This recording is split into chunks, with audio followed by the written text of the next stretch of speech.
Hi అండి, one more mini vlog. ఎవరు చెప్పారండి తల్లిదండ్రులే పిల్లలకి అన్ని కొనివ్వాలని? మా నాన్నగారు అయితే చిన్నప్పటి నుంచి మా కోసమే కష్టపడ్డారు. మా కోసమనే కాదు, మా నాన్నగారి కోసం కూడాను. ఎందుకంటే మా తాతయ్య, మా నాన్నమ్మ, మా నాన్నగారు చిన్న వయసులోనే చనిపోయారంట. అప్పటి నుంచి మా నాన్నగారు కష్టపడి పనికి వెళ్తూనే ఉన్నారు. ప్రెసెంట్ ఇప్పుడు కూడా కష్టపడి పని చేస్తారు మా నాన్నగారు.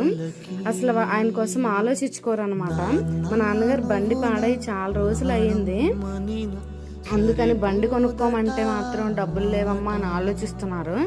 అందుకే మా తమ్ముడు, నాన్న నీకు బండి నేను కొనిస్తాను, ప్రతి నెల ఈఎంఐ కూడా నేనే కట్టుకుంటాను, నువ్వు అసలు ఒక్క రూపాయి కూడా ఇవ్వద్దని చెప్పి మరి ఈ బండి తీసుకున్నాడు అనమాట.